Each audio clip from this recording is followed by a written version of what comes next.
నమస్తే నమస్తే. సో ఏం జరుగుతున్నదన్న యాక్చువల్గా ఈ ఈక్వేషన్ ఏంటి ఇప్పుడు? ఎందుకు వీళ్ళు కాంగ్రెస్ టికెట్లు ఇవ్వలేదన్న ఈ వాదన తెర మీదకి తీసుకొస్తా ఉన్నారు? ఈ వాదనలో వాస్తవం కూడా ఉంది కదా, మరి మీరు దీనికి ఎందుకు అడ్రస్ చేయలేకపోతున్నారు పార్టీ? అసలు జరిగేది ఏంటంటే రగన్న, ఫస్ట్ ఆఫ్ ఆల్ మీరు ఇందాక ఒక మాట అన్నారు, మీరు తను సీనియర్ కాంగ్రెస్ నాయకుడు అని.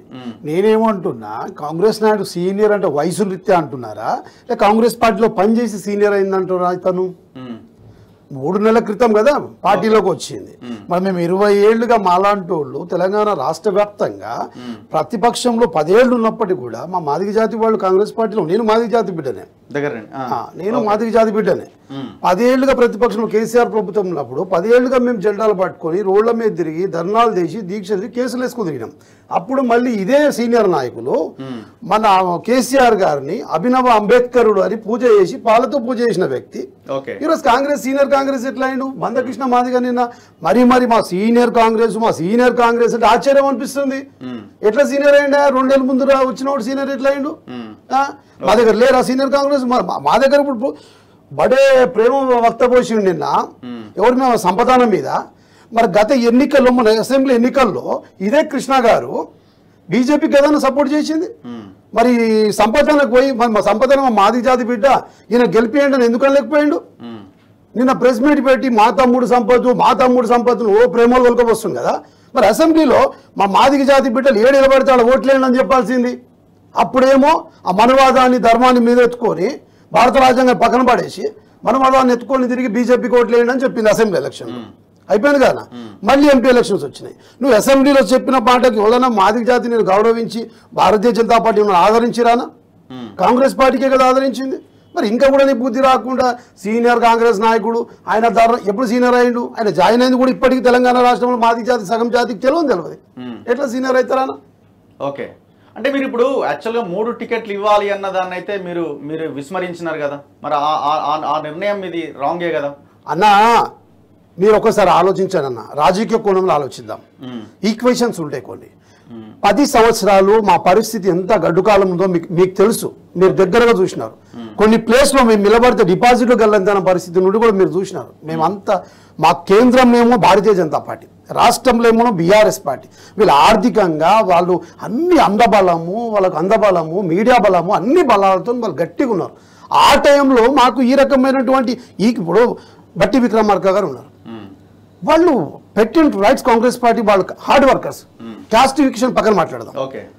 వాళ్ళకు మాల కులస్తులు అయినప్పటికీ మా సార్ ఆయన పార్టీకి డెడికేట్గా పనిచేసి ఇప్పుడు మళ్ళీ రవీణ కూడా ఏ పార్టీకి జాయిన్ అవ్వాలి కదనా?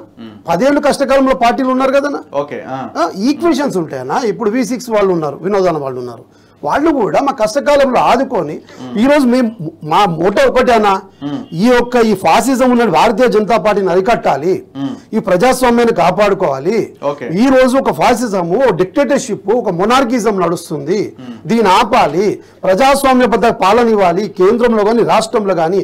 ఇది ఫస్ట్ మనం కాపాడుకున్న తర్వాత మనం షేర్లు డివైడ్ చేసుకుంటావా, అన్డివైడ్ చేసుకుంటావా, లేదా వర్గీకరణ చేసుకుంటావా? సీట్ ఇవ్వడానికి మీకు వచ్చిన ఇబ్బంది ఏంటి? ఒక్క సీట్ అయినా కనీసం ఇవ్వకపోతే ఎట్లా వర్గాలకు మీరు న్యాయం చేసిన వాళ్ళు అవుతారు అన్న? ఒక్కటి చరిత్రలో లేదు కదా, లేదు. పార్లమెంట్ లో మీరు ఒక్క సీట్ ఇవ్వకుండా హిస్టరీలో ఎక్కడైనా ఉందా? రగన్న, నేను మళ్ళీ అదే చెప్తున్నా మీకు. మీరు ఎంతసేపు ఒక ఎంపీ సీట్ విషయంలో కాన్సన్ట్రేషన్ చేస్తున్నారు. ఒక ఎంపీ ఇచ్చినుంటే మొత్తం మాదిగ జాతి మొత్తము అభివృద్ధి చెందినట్టు అవుతుందా? ఒకసారి మీరు స్ట్రాటజికల్ గా ఆలోచిద్దాం. ఒక ఎంపీ టికెట్ ఇచ్చిరే అనుకుందాం కొద్దిసేపటికి. మాదిగ జాతి ఉన్నటువంటి తెలంగాణ రాష్ట్రంలో మాదిగ జాతి మొత్తం మా జాతి అంతా అభ్యున్నతి చెందుతుందా? అది కాదు కదనా.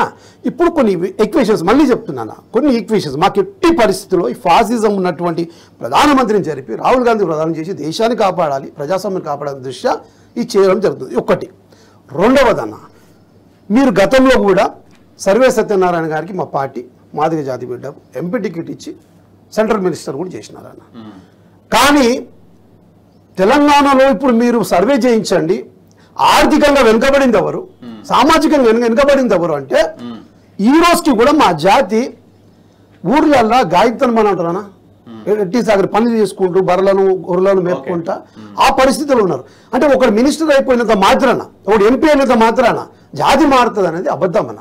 అది వాళ్ళ స్వార్థపూర్వకంగా స్వలాభం గురించి మాట్లాడతారు తప్ప జాతి ప్రభావితం ఎప్పుడు జరుగుతుంది అంటే జాతి ఎప్పుడు ప్రమాణాలు మారుతాయి అంటే మీరు క్షేత్రస్థాయిలో ఇప్పుడు ఎంపీ ఒకటి అయిపోయింది, ఎమ్మెల్సీలు ఉన్నాయన్నా, రాజ్యసభ ఉందన్నా, జెడ్పీటీసీలు, ఎంపీటీసీలు, సర్పంచ్లు, రూట్ లెవెల్స్.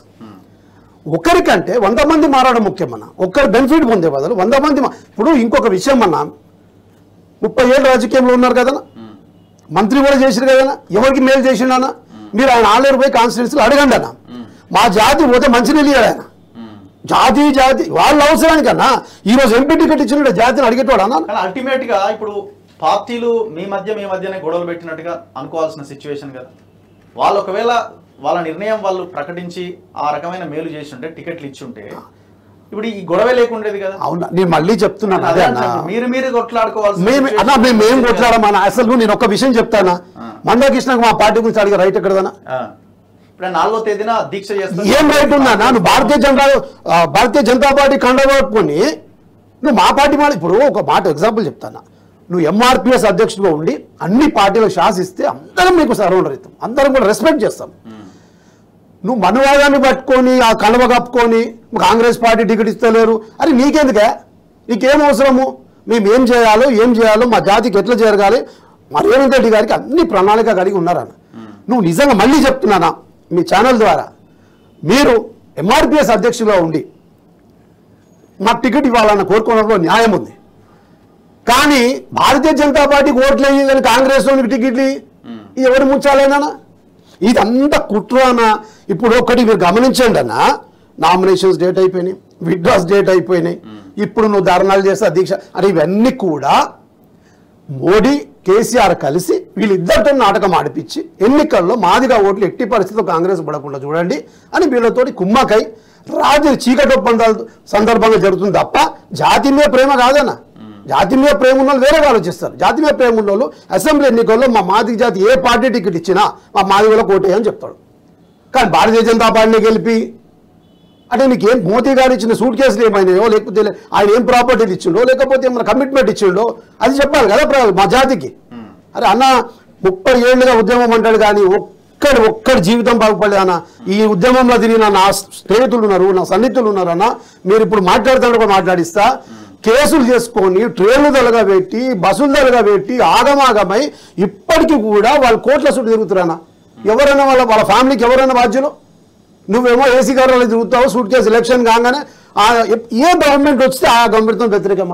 మీకు సపోర్ట్ ఇచ్చినప్పుడు మరి ఆయన మంచోడే ఎప్పుడన్నా మాకు సపోర్ట్ చేసి హయాంలో మీకు సపోర్ట్ చేసిన సందర్భం ఉన్నది, కాంగ్రెస్ కి సపోర్ట్ చేసిండు గతంలో అదే. నేను అదే చెప్తున్నాను మీకు, నేను అది మళ్ళీ నేను పర్టికులర్గా చెప్తా. చంద్రబాబు నాయుడు గారు ఉన్నారన్న, గత 30 సంవత్సరాలుగా చంద్రబాబు నాయుడు గారితో మొదలుపెట్టిన ఆయన జీవితం. ఒక చిన్న ఉదాహరణ ఇస్తాను మీకు ఈ సందర్భంగా. మన దగ్గర తెలంగాణ రాష్ట్రంలో ఉమ్మడి ఆంధ్రప్రదేశ్లో ఎస్టీలు ఓసీలకు ఉండేనా మన దగ్గర, లంబాడి సోదరు గిరిజన సోదరులు ఓసీలో ఉండేవాళ్ళు. ఈ రవీందర్ నాయక్ అని కాంగ్రెస్ ఎంపీ, ఆయన అంటే ఒక మనకు చిత్తశుద్ధి ఉండాలన్న, పని చేయాలి అన్న తపన కలిగి ఉండాలి. ఆయన ఏం చేసిండు, ఒక ఎంపీగా నిలబడి కాంగ్రెస్ పార్టీ ఇందిరాగాంధీ గారి దగ్గరికి వెళ్ళి ఆయన ఎంత బతి కాళ్ళు మొక్కిండా, కడుపు మొక్కిండా, ఏం చేసిండో, దండం పెట్టిండా, దచ్చం పెట్టిండా, ఏం పెట్టిండు. కానీ ఈరోజు మన దగ్గర లంబాడా సోదరులకు ఎస్టీ రిజర్వేషన్ తీసుకొచ్చిన ఘన చరిత్ర ఉందా లేదన్న? మరి మీకేమైంది? ఇప్పుడు ఆయన అదే పని కదా, ఇప్పుడు బీజేపీ మేము ఇస్తామని వాళ్ళు ఎవరు ఇస్తారన్నా? మోడీ కూడా ప్రకటన చేసిన అన్న. మోడీ గారి మాట వినాలన్నా, కరెక్ట్ మీరు అడిగిన ప్రశ్న. 317 ఆర్టికల్కి ఏ కమిషన్ వేసినా? ఏ కమిషన్ వేస్తే నువ్వు 317 ఆర్టికల్స్ చేసినావు? ఒకటి. 3 తలాక్ ఏ కమిషన్ వేసినావన్నా? నువ్వు మనసు ఉంటే మార్గం ఉంటుంది. అట్లాగే అదర్ క్యాస్ట్ల కన్నా 10% ఎవరు ఉద్యమాలు చేసిండు, ఎవరు ధర్మాలు చేసిండు, వాళ్ళు 10% రిజర్వేషన్ ఎట్లా అంటావన్నా? మోదీ గారే కదా. మా దగ్గరకు వచ్చేవరకు ఆయన ఏమన్నారు తెలుసా అన్న? హమ్ ఆప్కే సాత్ మే రహేంగే, హో సకే తో హమ్ ధర్నా దీక్ష. ఒక ప్రధాని, దేశ ప్రధాని ధర్నాల దీక్షలు చెప్తాడన్న. వాళ్ళకేమో వాళ్ళకి కావాల్సిన డిక్లరేషన్స్, వాళ్ళకి కావాల్సిన జీవోలు పాస్ చేసుకుంటారు. ఈ వర్గీకరణ వచ్చేవరకు హమ్ తుమారే సాత్ మే ధర్నా కరింగే, దీక్ష కరింగే. ఒక దేశ ప్రధాని ధర్నా దీక్ష చేస్తే మరి ఆ బిల్లులు పాస్ చేసేది వాళ్ళన్నా? మీరు ఆలోచించాలన్నా. ప్రధానంగా ఒక మాట చెప్తానా, ఒక వృక్షం ఉంటుందన్నా, దాని పండ్లు ఉంటాయి. ఇప్పుడు మనం సోదరులు, మా మాల సోదరులు మేమున్నాం. ఆ వృక్షం అనేది ఉంటేనే కదా మేము ఆ ఫలాలను తర్వాత పంచుకోవచ్చు. భారతీయ జనతా పార్టీ ఆ వృక్షాన్నే తీసేస్తా అంటే మన ఫలాల గురించి కొట్లాడే ఎక్కడన్నా? మీకు ఉదాహరణ నేను నా పేపర్స్ కూడా తెచ్చినానా. ఈరోజు కేంద్రంలో ఉన్నటువంటి 10 సంవత్సరాలు నిర్మలా సీతారామన్ మేడం గారు ఫైనాన్షియల్ మినిస్టర్, వాళ్ళ హస్బెండ్ క్లియర్ కట్ స్టేట్మెంట్ ఇచ్చినాన, ఇంకొక ఈ ఎన్నిక జరిగితే ఇది ఆఖరి ఎన్నిక, మరొకసారి ఎన్నికలు జరగవు. కారణం ఏంటంటే ఈయన ఫిక్స్ అయిపోయి ప్రెసిడెన్షియల్షిప్ తీసుకొని ఇక లైఫ్ టర్మ్ మొత్తం ప్రధాని, ఇక వేరే ఎన్నికలే జరగవని స్టేట్మెంట్ ఇచ్చాడు పరకాల ప్రభాకర్ హస్బెండ్. అట్లాగే అన్న ఈయన కర్ణాటకలో ఎంపీ అన్న, ఏం పేరు, మంచి పేరు ఉందన్న, అనంతరామ్ హెగ్డే, అనంతకుమార్ హెగ్డే, మాకు మంచి మెజారిటీ ఇవ్వండి, నెక్స్ట్ టైం రిజర్వేషన్స్ ఏమంటారు రాజ్యాంగమే నిర్మూలిస్తామని చెప్పేస్తున్నారు.